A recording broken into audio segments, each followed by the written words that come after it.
Creativity in the Age of COVID with Dr. Judi Bloom and Richard Skipper. It's the only program in which therapy and entertainment come together to show everyone not only how to cope in the age of COVID, but how to be creatively productive through it all. And now, Dr. Judi Bloom and Richard Skipper. Happy Thursday, everyone, and welcome to Creativity in the Age of COVID. And here we are, Dr. Judi Bloom and yours truly, Richard Skipper. And I'm wearing green velvet in honor of Christmas coming up.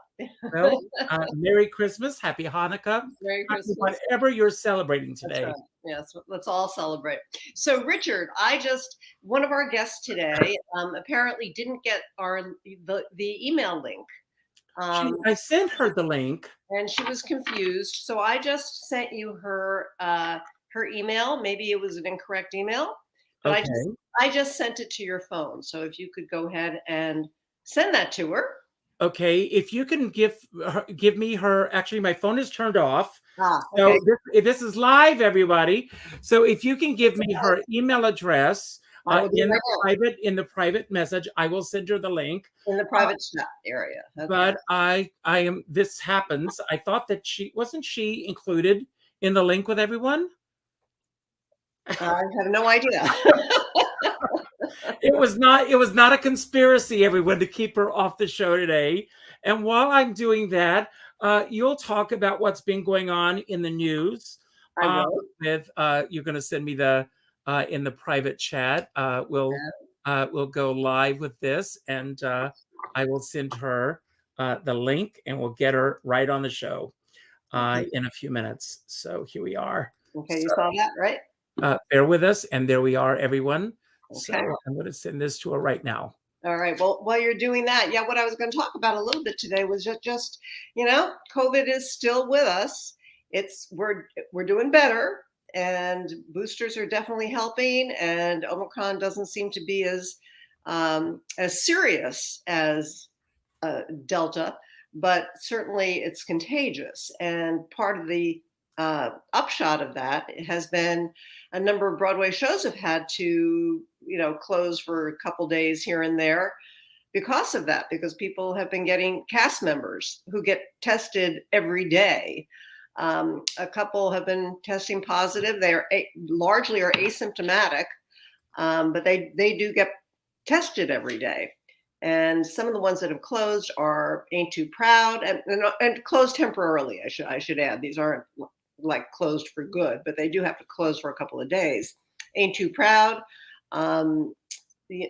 Tina, Harry Potter, Hamilton, Mrs. Doubtfire, Freestyle Love, Supreme, Little Shop of Horrors, the Alvin Ailey Dance Theater also, and the Metropolitan Opera announced that starting next week, they're going to require booster shots for everyone, including the audience. So you're going to have to show that you've gotten a booster shot to get into the Metropolitan Opera. So these are all really, important things, I think, for us to get across to people.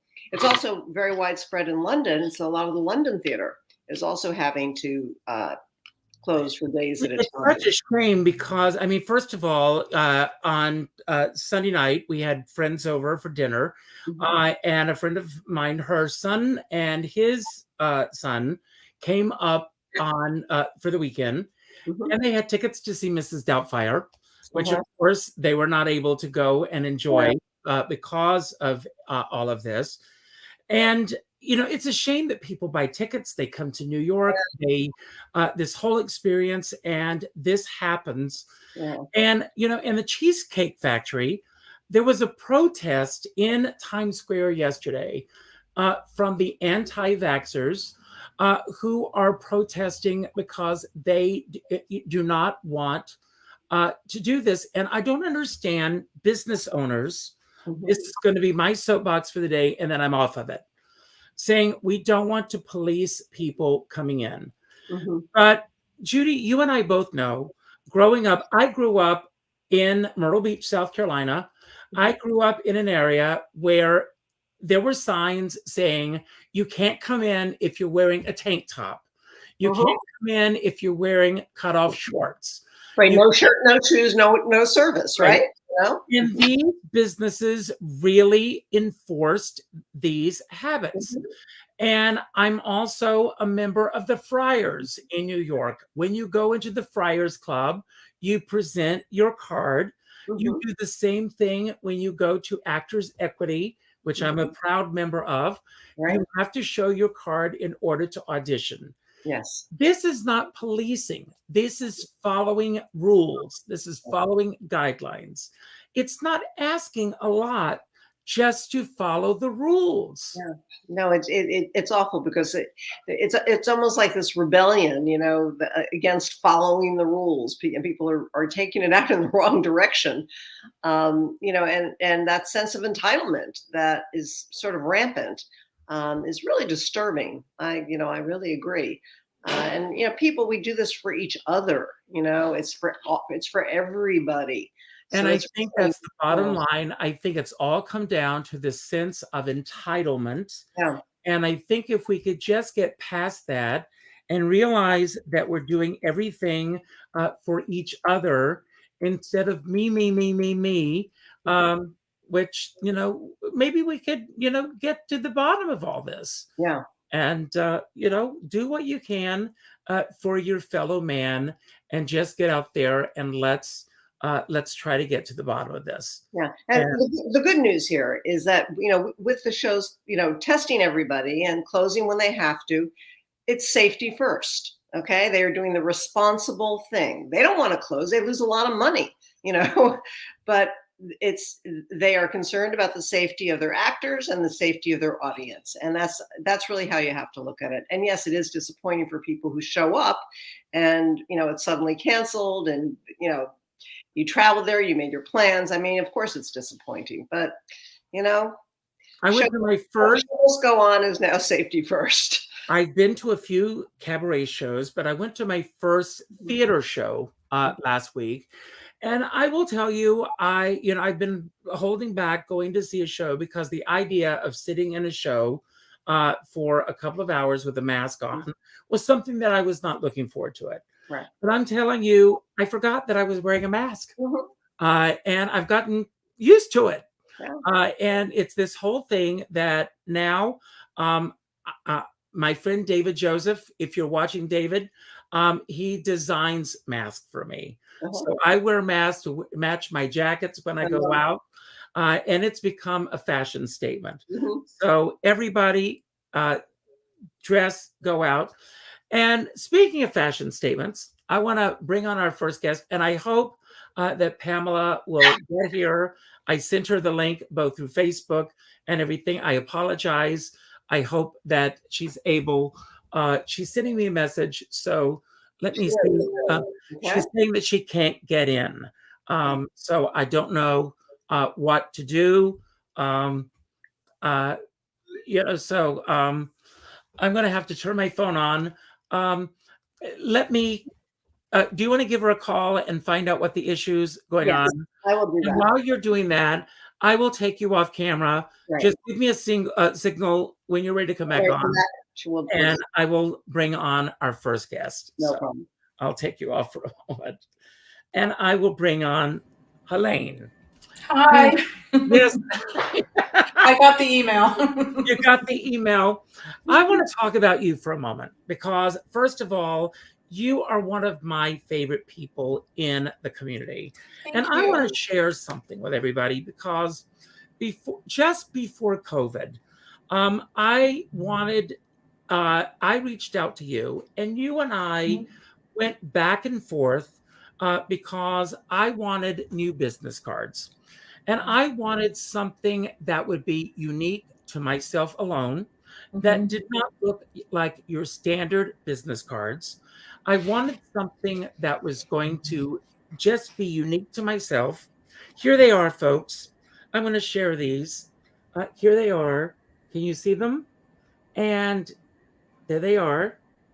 And you put these wonderful quotes on the back, one from Meg Flather and one from Russ Woolley. They, as you can see, they're not your standard size business cards. You went back and forth with me, and you may have screamed and yelled and called me all kinds of names behind the Yeah. scenes, but not to my face. And the fact that you were there for me and you worked with me until we got what I was happy with Right. spoke volumes about you and the creative process. And so I thank you for that. But you are also a phenomenal photographer. Your photography, black and white photography, the headshots that you do, the action shots that you capture in the cabaret community, Mhm. no one matches what you create. Thank And you. so thank you for what you're doing. And I want to ask you, how did you acclimate yourself in the cabaret community to the levels that you've done and you've become the go-to person? How did it begin? Well, when about 4 years ago, I left my corporate job where I was at Macy's for the last 11 years as their senior vice president of creative. And when I left, I wanted to do something different, and I just sort of stepped back a little bit, and I wasn't sure what it was going to be, and I was still doing, and I still do, by the way, I do creative direction. But I started picking up the camera again. I was a professional photographer before I was a creative director. And, I'm also a singer too. And so I was always, around the clubs, and I was always, taking classes and things like that. And Lenny Watts, I was in Lenny Watts's class, and it's a silly thing, actually, when I look back at it. I was taking pictures of the class on my iPhone, and he was like, "Oh my God, I love these pictures." I was like, "They're pictures on an iPhone." He goes, "No, but I love them." And about a week later, he called me and he said, "Would you take pictures at the MAC Awards?" And I do what I always do. I always say yes first, and then I go, "Oh my God, what am I doing?" That sounds like me. Yes. I just say yes. And a lot of times it doesn't work, and that's okay. And sometimes it does work. This worked. And I said, okay, sure, I'll do that. And I hadn't done something like that in 15 years. And so then I think to myself, well, let's make it bigger, right? So I worked with him in figuring out how to get all of the people that were in the show, and at that point, the people that got special awards. It was Karen Mason that year; she got her achievement award. Let's get them in a studio and do portraits. I hadn't done that in 15 years either, and so I jumped in. I just started jumping in, and I was fortunate enough to start doing social media for the Laurie Beechman, and that really created my skills on doing performance photography, which I love. I love performance photography. I love being in the clubs. I love all performance photography, not just the cabaret singers. I love burlesque. I love the drag shows. I mean, they're beautiful and colorful. I mean, they make gorgeous pictures.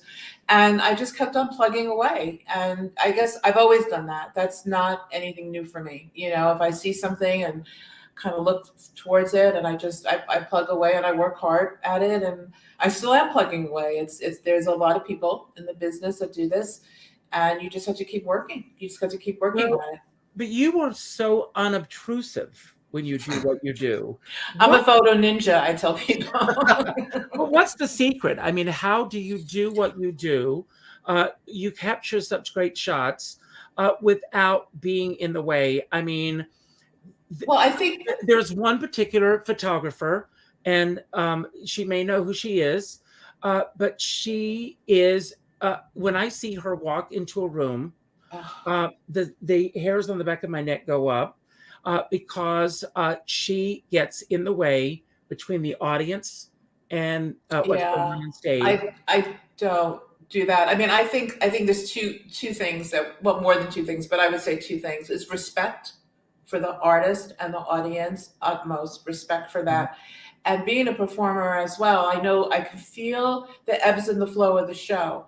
And so sometimes on a loud song, a big song, I'll actually do the camera to the beat of the music. So, you don't hear it.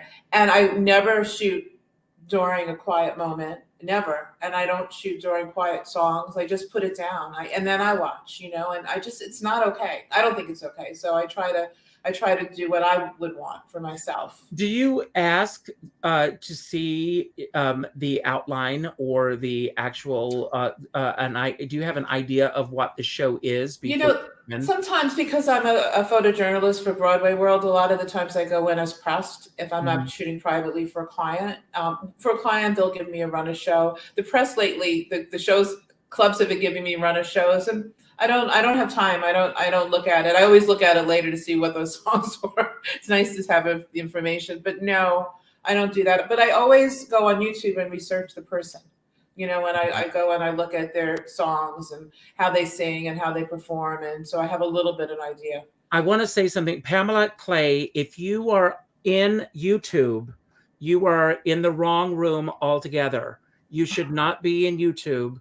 You should be in StreamYard. They are two different entities. If you are in YouTube, you are watching the show. The only link that you should actually be on is the link that was at the beginning of the email. And I'm sorry that this issue is happening.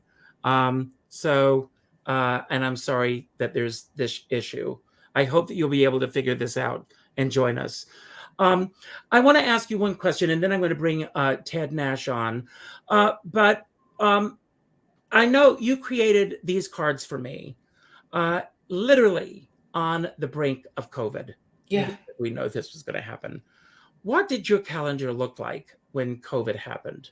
My calendar was packed, it was absolutely packed with shows and things that were coming up. And I remember going to the Beechman, I guess it was the 11th of March or something like that, and doing something for them, and knowing as we all said goodbye, I just knew that was going to be it for a long time. And it just went from being packed and, it's like walking on a cloud. You've been working so hard, everything was happening, and then it just shut down. And it just, as we all know, it just was horrible.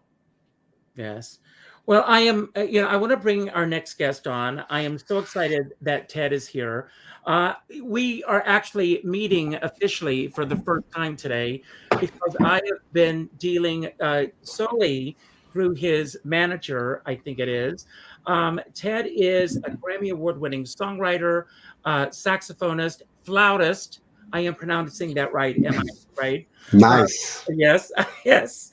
And I was reading about an upcoming show that I think is coming up in Soho. Am I correct? Mm-hmm. And I thought, this is a little bit different from what we were putting together for today. And I'd like to ask you, as a musician who is working not solo, but with other musicians, how you've been navigating through the waters of COVID. And I thank you for being here. And Helane, welcome, and you're meeting each other. But what did your calendar look like when everything shut down on the 11th? Yeah, well, first of all, I want to say, Helane, I love that you're a photographer with rhythm. I love that. Thank you. Yeah, just taking the pictures in the beat. Yeah, it's like gonna be your thing, right? And I also want to say about the technical snafu with Pamela.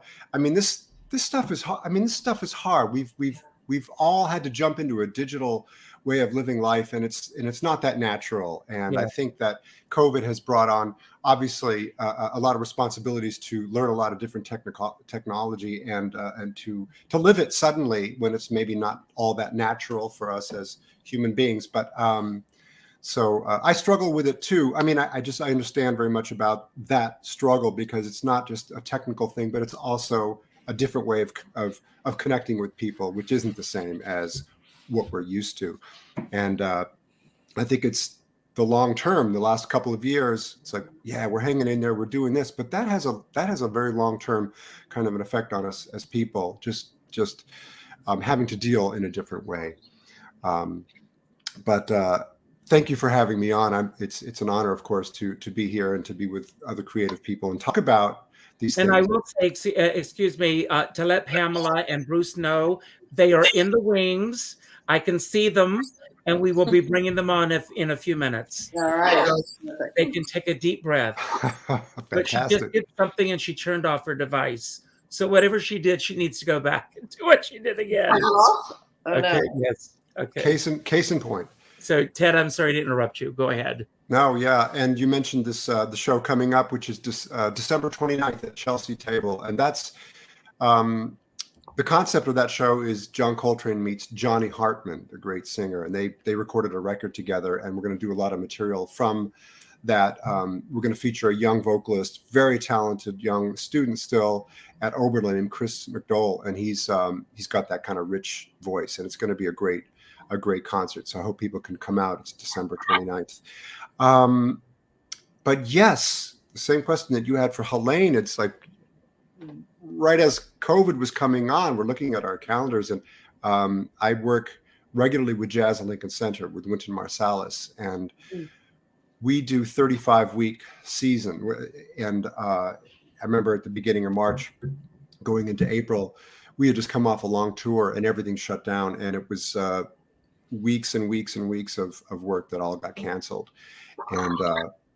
And I know everybody's, this is something that I'm sharing with so many creative people and people of all, genres of music and creative, artistic, creative genres. This is not something that is unique to me or to us, but, I just want to first say that Jazz at Lincoln Center was incredible through all of this, because what they did is they not only took care of us, they continued to pay us a reduced salary, but a salary through all of this, and kept us engaged. What we did is we figured out quickly ways to engage with our audiences, to continue to teach and develop, work with our young students. We figured out ways to record at home our music and put it together and create videos and do that thing that you've seen a lot of people do.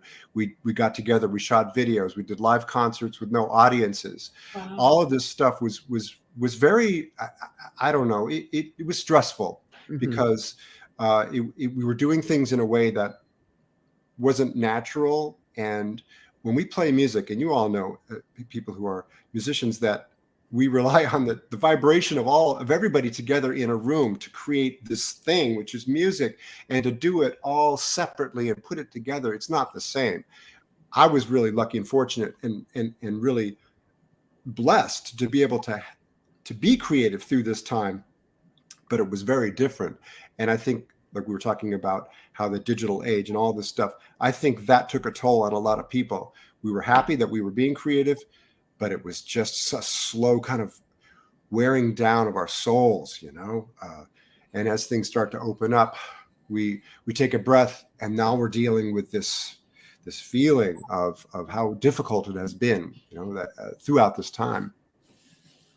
Now, I have a question for Judi, Dr. Bloom, but I will say that I did see Pamela and Bruce, and then they disappeared again. So I don't know what happened. They got in and then they disappeared. So somehow, I don't know if they can hear me. I did see their faces, and then it says their devices are not connected. So I don't know what happened. But my question to you, perhaps you have some advice that you can offer the three of us, because it seems that, someone posted yesterday, Robbie Rozelle, who, Helane, I think said, I don't know if I can take it if there's another shutdown on Broadway. And I don't think a lot of us in the arts can take it if everything shuts down again.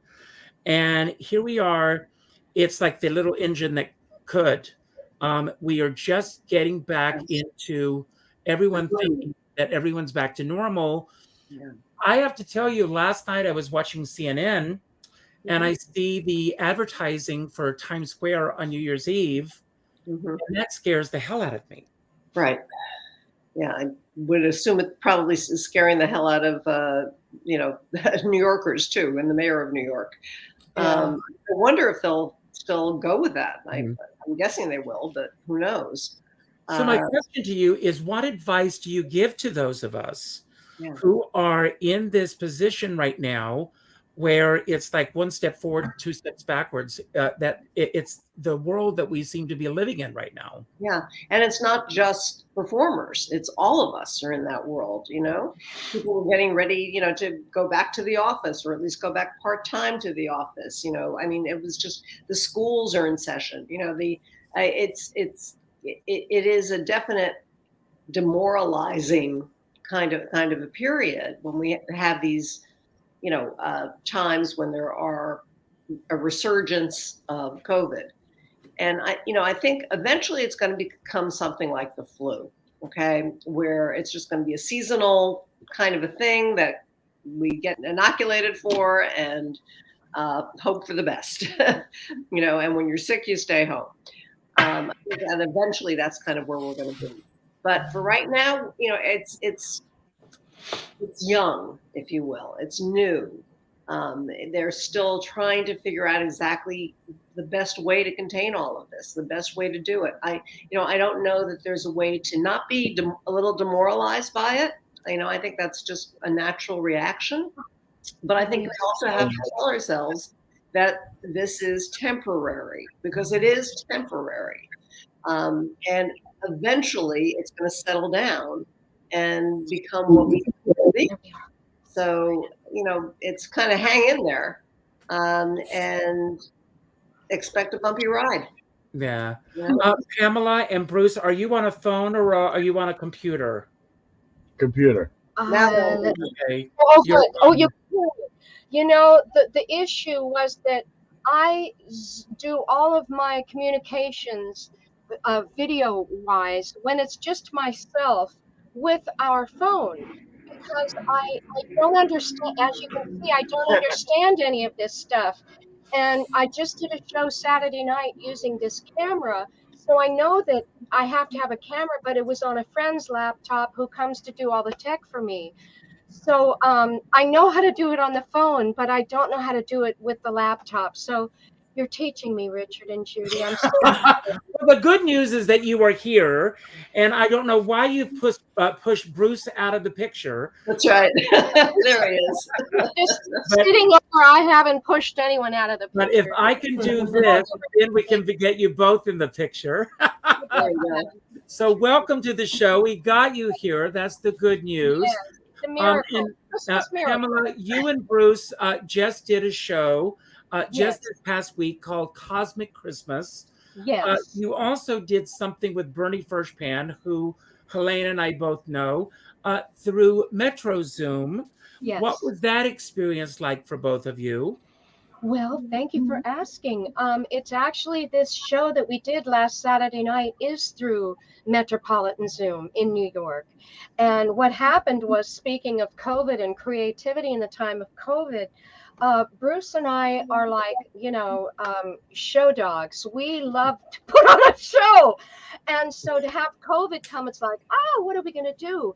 And so Bernie Firshpan, whom I had met at Vitello's, he came out from New York and did a presentation at Vitello's, and I just kept in touch with him for years. Even though I don't live in New York, I just loved him.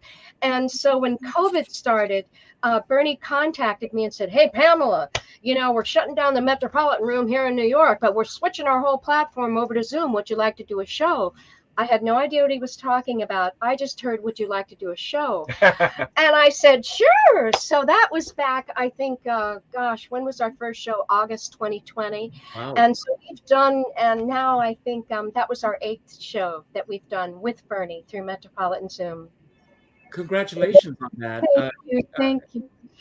I have a question that I want to ask each of you, and I'll start with you, Helane. And Okay. All of us have gone through major shifts in our lives, obviously, beyond the obvious that we're all dealing with.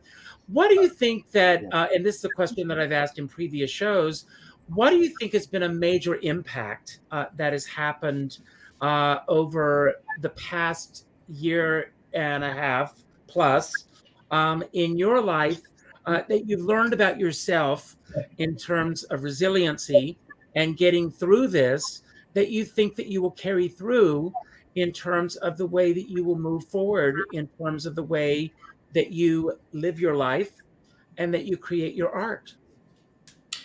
I think that's a really good question. I wasn't as resilient as I thought I would be. And, at the beginning of the pandemic, and I remember watching everyone doing these, amazing things online and doing these shows. You were a shining light of an example of that.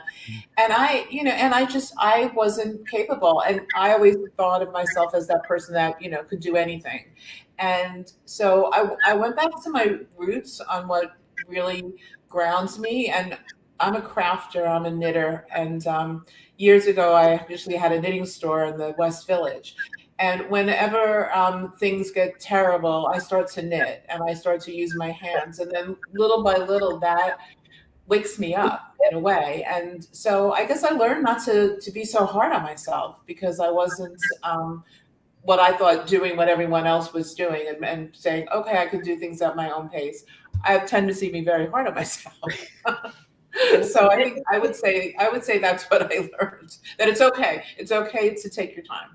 Is that scarf now 27 feet long? I mean, yeah, it's actually, I moved on to needle pointing a rug. Actually, what about you, Ted? I mean, is there something that you went back to from your past that you had somehow pushed aside, that you figured this is the time to go back and revisit this? Yeah, no, it's such a great question. And the first thing I think about is there were a number of people that I lost and people around me lost to COVID. And during this time, family and friends, and just realizing how important people are and the connections to people in my life. That was something that that had a big effect on me. I grew up in Los Angeles. My parents, both musicians and civil rights activists. And someone told me once, you've got to embrace your mythology, which is, where you were born, your parents, what they did, how you were raised, and all those kinds of things. And during this time, the last couple of years, especially with a lot of the riots and the racial tension and things like that, I spent more time getting involved with things a little politically, trying to get people to vote. I spent about 4 months in Georgia at the beginning of the pandemic. And I decided to work on a very grand kind of a broader project of educate. I do a lot of education in jazz and talking about composition and arranging and working one-on-one with students. But I had the idea to explore diversity through jazz music and conversation. So I'm working on a project where we're going to bring ensembles to schools that have very little diversity and talk about diversity and open things up. And that's something that I started to work on during this time, and it was very much inspired by the events of the last couple of years. That's amazing. Wonderful. Now, Bruce, I want to talk to you for a moment. First of all, I've been looking at your website. In addition to being a musician, you are a phenomenal artist. I mean, when I see your artwork and the fact that you have, your artwork, with Marilyn Monroe and Barbara Streisand and so many phenomenal people. Did you find that you were doing a lot of that type of work when you were not able to be out doing the work that most of us do in front of an audience? Did you go back to that, or, doing that type of work sometimes is a solitary profession, but what did the past year and a half plus do for you artistically? Well, to first mention that when I paint and sculpt, I'm also singing and writing. So I never stopped doing either. It's always been together. And sculpting is another form of songwriting. Where your work is just absolutely phenomenal. Well, thank you. But I want to ask, which came first? Well, I think drawing came first. I liked this picture, and I thought this photograph, and I thought, boy, I'd like to sketch that, and I did. I don't know, I was 8, and things progressed from there. Now, your career was first really as an artist, and then you branched out more into music, right? Isn't that? No, actually, no. I was 15 years old in New Orleans, working in the French Quarter on Bourbon Street for the Mafia. Wow. You better show up on time, and you better sing on pitch. He's not kidding. I'm not kidding. I'm sure it's not. I'm sure it's not. And A good lesson to learn. you better not date the owner's girlfriend. We never saw that bass player again. I'm not kidding. Well, isn't it the line from from Some Like It Hot? You never date a bass player. Yeah. Well, from there, I went to college studying architecture, and then got an opportunity to tour the world with a band that had been established already called the New Christie Minstrels. Oh, yeah. He took Kenny Rogers' place. Wow. And Wow. I played for the president at the White House, and I played for the Queen of England at the London Palladium with Tom Jones. And I went from Iceland to Australia and a lot of the in between. Wow. Well, your resume is unbelievable. We're in New York, Rockefeller Center and Madison Square Garden, all those big, beautiful places to play. He played it. Yes, I know. The resume. You go to the website, and it's unbelievable. Pamela, you mentioned Bernie and that transition of doing Metro Zoom and everything. Was that an easy transition for you to do work virtually, or have you had that experience before doing a lot of work in front of the camera? Well, truthfully, I guess for me, Judi knows, anybody, anywhere, anytime, if you ask me to sing, I'll say yes. It doesn't really matter how it happens. It's just, I am so grateful to share what I have creatively that whatever the challenge is, I'm going to try to figure out a way. Today she's a river of creativity.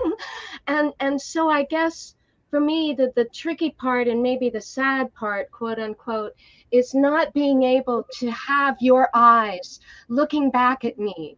I do not like to look in the mirror. I don't like to look at myself. And when we're in these kinds of formats, all too often it's like, it's me, and I don't want it to be about me. I want it to be about us. Yeah. And that's what I love about being able to sing in a theater or on a stage or in a living room, is that the people are there, the souls are there, the energy is there, and we're all sharing it. It's not just about me, it's about all of us, Absolutely. And that's what it's all about. That's what it's all about. And Pamela does an amazing Edith Piaf. Her, oh my God. Thank you. Merci beaucoup, ma chérie. I feel so blessed to have lived in France for many years, and I'm completely fluent in French. And very often French people think I'm French. They think I'm trying to pull one over on them when I tell them I was born in Oklahoma. But I'm a character actor, so I was blessed to study under Sandy Meisner, the great Sandy Meisner, and he told me, and I was just a kid, I didn't really get it. It's taking me years to realize the incredible gift it was, but he said that I'm a true character actress. And so I always feel like I have all these people living inside me, and I love it when I allow them to come through me. And Piaf, I have written a show about her life that I actually, the only place I've ever performed, the only time I've ever performed in New York was at Feinstein's 54 Below. I didn't know very many people in New York, but I did have people come in from out of town with my wonderful musical director, David Moscow, who played for me. And it was just the most incredible experience. And I've played in New York just that one time, my Piaf show. And then also here at Vitello's in LA and at, what's the jazz club, the Catalina Jazz Club. Catalina, yes. And and also in private parties, but I love allowing Piaf to come through. Yes. Thank you so much, Judi. No, that's I'm wonderful. gonna say two things. I got a song that appeared on. We have more than one. No, He's remembering the one that we last did, Catahoula, our 7-piece all original New Orleans flavored rock band. We're signed to Red Queen Music, which is a subsidiary of Harry Warren's publishing company. And so they pitch our music, and they got our song, what is it, City Care Forgot? It was on CBS's SEAL Team. That was pretty recent. And it's just wonderful. When that happens, it's like, woo, you've reached the big time, you know?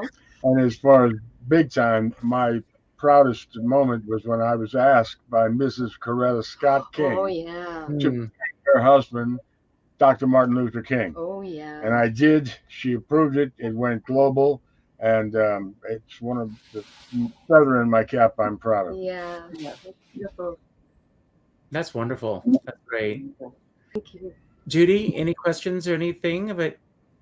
No, it's, I mean, I've known Pamela and Bruce for quite a while, and there's in a party that I've been to when they've been there that singing and playing. Yes. I mean, whether it's Catahoula, Edith Right. Piaf, Janis Joplin, Aretha Franklin. Right. I mean, they all want to sing, you know. They all want, they just Wonderful. want to let themselves be known. And Helane and Ted, I'm sure the two of you feel the same way. You just want, when you're a creative person, you just want to express that creativity in whatever way that you can. Yeah, I learned that. I learned that quickly after. I mean, I learned that right after COVID when we started going back into the clubs and started. Also, not everybody was performing in clubs, but what was interesting, people started to make CDs and things like that. So they still needed photography. So I started shooting, in other, I was always shooting studio, but shooting more of that. But as soon as I started, picking up a camera again, and I started taking, class online and singing. It was singing online, but started to do all of the things that you have passion for and meaning for. Yeah. It's such a difference, you feel like all of a sudden you're waking up, you wake up. It's really Helane, I have a question for you. How long did it take before people started to feel comfortable enough to come to you to want to have photographs taken in a studio? Yeah, it was early on in two ways, actually, because I don't only shoot for the cabaret community, I also have fashion clients. And so we were in the studio, the actual fashion studio, pretty early, like I would say by summer, early summer, but it was a very weird way of working. We were all masked up and we couldn't have people in the studio, and there was just me and then my assistant wiping off the camera with a Clorox wipe before we handed it to each other. And, you couldn't go up to the model. It was unusual and odd. And then people, I would say shortly after that, a little bit about the cabaret. And then when the club started they opened, an interesting story. The first time that I shot was in the green room, and it was for Alice Ripley. Oh, wow. Right. And so when I went in there, everyone had masks on. They weren't serving water. You just was a solemn, odd way. She was amazing, blew the roof off. Everyone was thrilled to see her, but it was odd, And then a week later, I went back to shoot Farrah Alvin, and no one had masks on. It was just, things just changed all of a sudden. And they were saying that they were checking testing, but all the clubs weren't doing it. Now they do it. Now they're very careful. But it was interesting to see that contradiction, huh? I was saying it's interesting. Tonight I'm going to be at Town Hall, and tomorrow night I'm going to be at Feinstein's. Yeah. And I have found I haven't gone into the city since everything changed. I did 2 live events last week, and the entire audience was masked in both situations. So I think that's happening again. I think people got a little loose and they stopped being masked, and now certainly Town Hall is different, but the clubs, people stopped being masked. Now they're putting them back on. Feinstein's, honestly, in my opinion, has handled it the best out of all of them. I agree. Yeah. Ted, have you gone into the studio at all since and what was that first experience like, going back into the studio after not being in a studio for quite some time? Yeah, first thing I want to say is that Marilyn Monroe fell in love with a saxophone player in Some Like It Hot. I just want to point that out. Okay. Not the bass player, but the saxophone player. That's true. That's true. Okay. It's interesting. I've done a couple of different recordings during COVID, a few. One was early on before the vaccination and the booster and all of that. And it was a recording that I co-produced with Kristen Lee Sargent, she's a singer. She's fantastic, by the way. And this record's going to come out in February. It's called Falling. And we had a whole rhythm section and a cello, and I played saxophone and she sang, and we just put everybody together in the studio and as separate as possible with as much isolation as possible, and even with the engineer and everybody wearing double masks and everything. And it was a weird way. It's a weird way to make music, but we pulled it off, and I'm really excited about it. I'm really proud of the fact that we did that.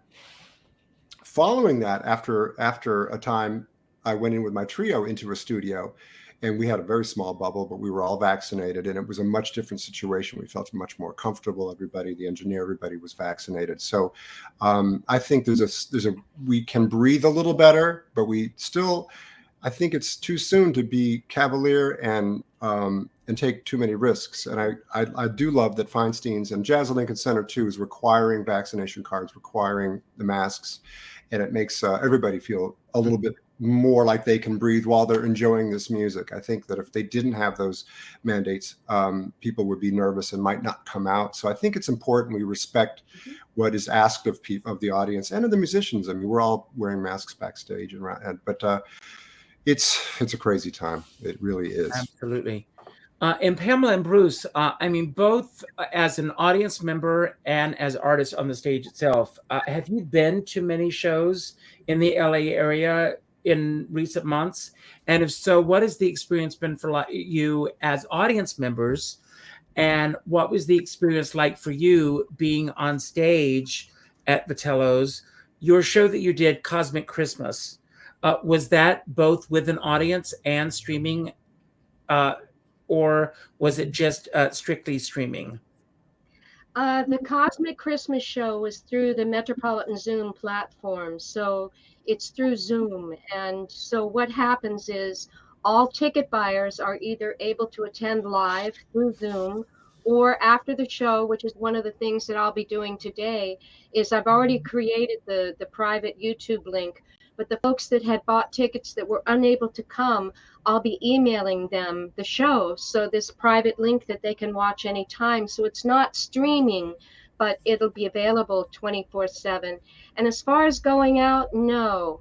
We have been really, really cautious. We go to the store, and that's about it. Double mask. And we were so happy to be invited recently to the Thalians holiday party where we just love the Aliens. Yes, me too.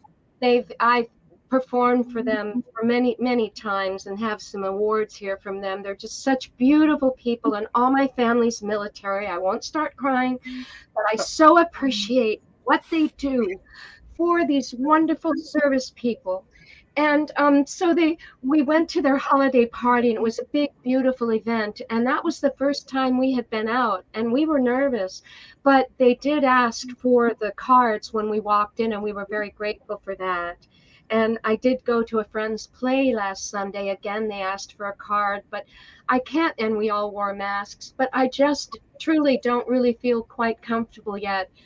I think it's still too early to really rush out, regardless of the vaccination status. It's just so spooky. You never know where it is or who's there, or there's just too mysterious. And you could actually run into a Don't say that.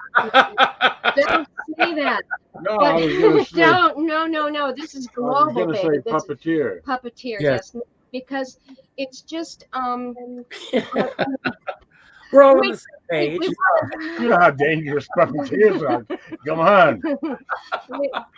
No, truthfully, we haven't really done much of the experience of being out live with other people. Not that much. Mhm. This Sunday, though, I'm excited and I'm nervous. I've been asked to perform at a beautiful exclusive private party at Maggiano's, and it has really high ceilings, the big beautiful dining room. It's gorgeous, and I've got a gorgeous dress and everything. And I'm just hoping that they will also have required that everybody, be masked and vaccinated and everything. But you just don't know, you just don't know. But we're going, and we're excited, and we got our triple boosting, and so hopefully everybody will And be our double fine. masks. And our double, yeah, we do. We wear 2 masks too. We got our mask from Broadway Cares. And 2 bodyguards. Okay. Yeah. Helane, I want to ask you, I mean, we are back out there again, and but we also have to be cautious. Are you selective with the jobs that you're taking now, or I mean, do you space them out, or? I space them out only because I just need time for for myself, and if I think my husband would kill me. I think he's watching actually. Yes, But I okay. think if I went out every night to photograph clubs, I think he would kill me. So I go out a couple of times. And no, I mean, I'm careful when I get there. If I feel uncomfortable, I put on a mask. Pretty much, I'm always got a mask on if I need it. And I think I'm a little bit of the opposite of Pamela and Bruce. When things started to open up, I sort of like broke free with a vengeance. I mean, I test myself, and if I ever feel that I'm compromised, I walk away. But I was ready, and I'm careful for myself. I'm also careful for my family. But I'm out there. Have you been in a situation where you felt uncomfortable? Well, mostly like in the subway, yeah, that kind of thing. If you're in the subway and there's people don't have a mask on, or I'll go to the other car, or I won't sit down, or that kind of thing. Yeah, that's what disturbs me. I haven't been uncomfortable in a club at all. I mean, I did go see a show recently where I felt that it was overcrowded, and I was not able to enjoy the show. That happens. I agree with you there, as you're saying that. Yeah, that can happen for sure. And what about you, Ted? I mean, how are you navigating in terms of what you're choosing to do or not do based on where we are right now with everything? Well, the things I guess that are important to me creatively in terms of work, I do. I tend not to do things that I don't feel are that important to me work-wise, but it's the things that aren't necessary, aren't requirements. Receptions after things, sometimes I won't go to those because I say, what's the point? I mean, I don't want to be more exposed. I don't want to expose other people to more possibilities of getting sick. So I tend to pick and choose based on the importance factor and if it's really necessary. I feel I do go out to restaurants, but it's kind of a funny situation because you take your mask on, you eat, and then when you go to the bathroom, put it on, and you come back and you take it off, and it's sort of like just having an area in the pool that you're allowed to pee in. It's like, Yeah, it's like.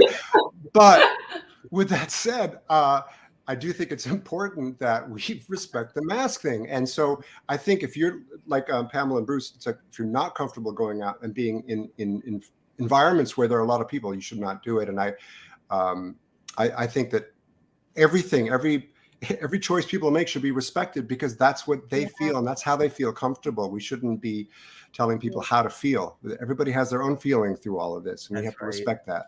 I always say for COVID, I've been saying this for a while. It's a no judgment zone. Mm-hmm. Everybody handles it differently. You can't judge each other. People have to. It's just not okay. Yeah. Right. Thank you. I know for me, Richard, I've had lots of patients who want to come into the office again. And I have to keep saying, I can't do that because if one person came in and had COVID, everybody else, not only would I and my family be at risk, but every other patient that I had would be at risk, right? So you just can't. We do Zoom, and that's it works. Yeah. My husband's a landscape architect, and I said, you need to start asking your clients if they're boosted. I just want to make sure if you're going to be seeing them that question is asked. And I think it's important. A friend of mine, I asked, recently I'm having a few friends over just for a Christmas dinner. And she said that she was not vaccinated because she said her doctor did not want her to get vaccinated. And she has lupus.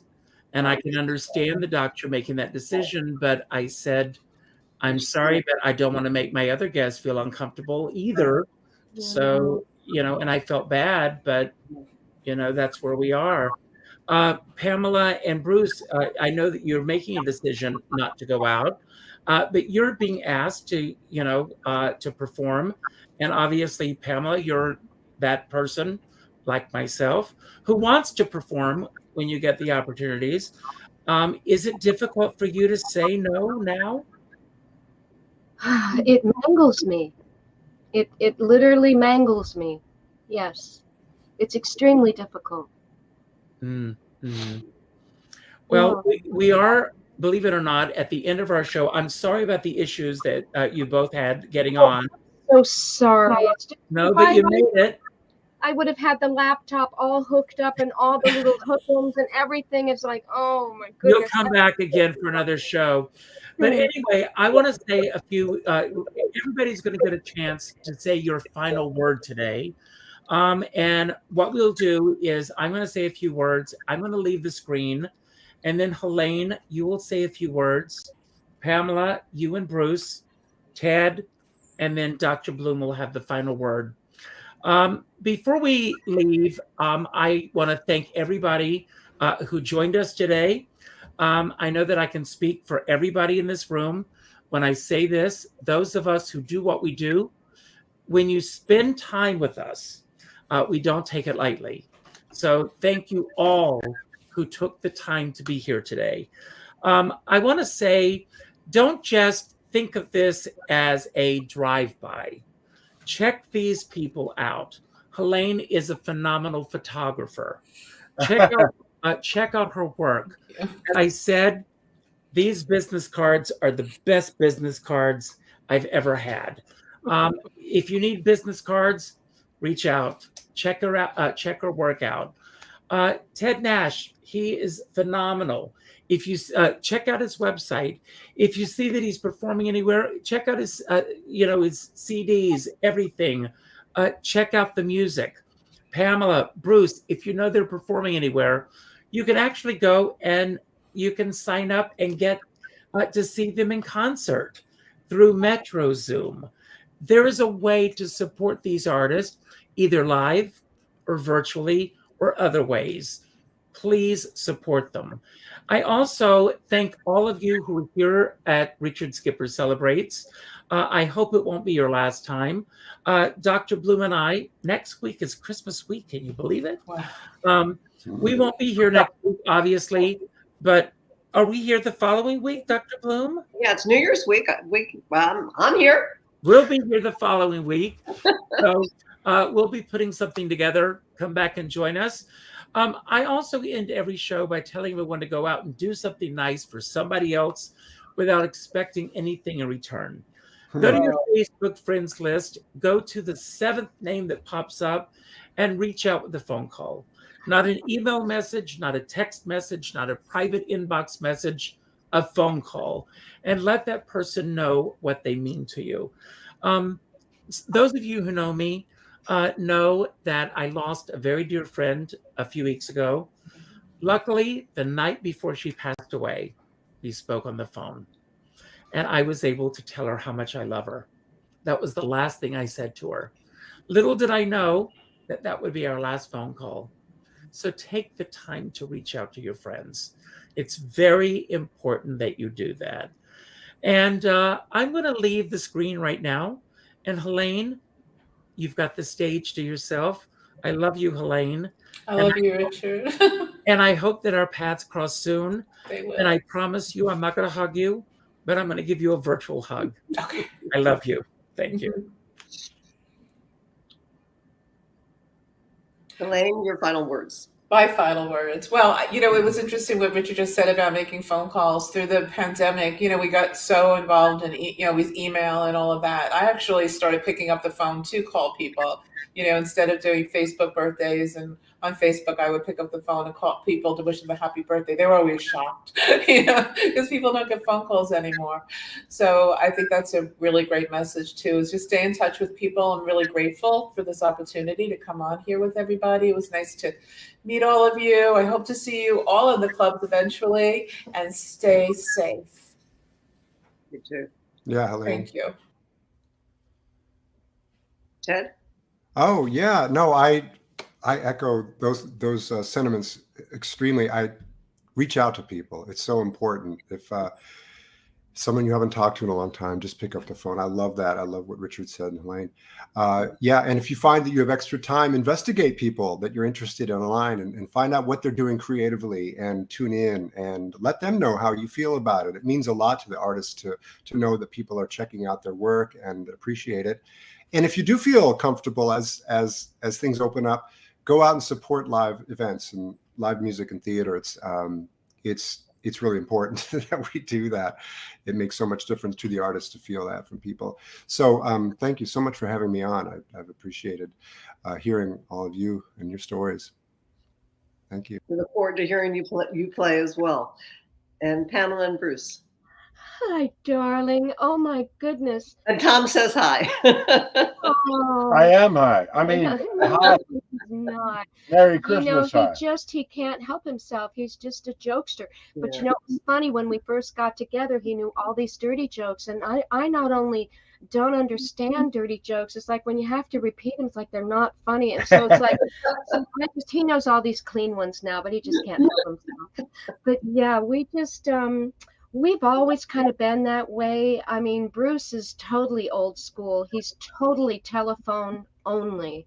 So if a friend has a birthday, we do our best to always call our friend if we have their phone number on their birthday, unless something's I love happened. this interaction, to see the faces of the people I'm talking to. I know, and sorry we're so blurry. I don't know, our camera settings are probably terrible, but thank God we could at least get it to work at all. We're just so Yeah. grateful to be here, Judi, and so grateful that you asked us to be on this show. And we checked out some of Richard's former shows, and what a beautiful, bright light in the world for all of us. That's one thing that COVID has taught us, how important the light is. Oh, So important to keep the light and the love circling and expanding for all of us, however we can do it, through art or however we do it. I think that's the message. Yeah. Good to see you. Great to God see you bless- too, God darling. bless you. Angels all around you, and our love to Thomas too. Yes. Take care. Thank you again. Bye-bye. And the last word, as everyone's saying, reach out to those you love, because we never know what's going to happen. I too lost one of my very closest friends, actually just today. You never know when that last time is going to be. So don't hesitate. Reach out, say hello. How are you? What are you doing? How are you getting through this? It's, and remember, we are getting through this. Yes, there's been a bit of a resurgence. Yes, we have to be careful, but it doesn't mean that, all is gloom and doom. There is light at the end of this tunnel, and we all just have to hang in there, and we'll get there together. So have a really happy holiday and enjoy it with your loved ones in the safest way that you can.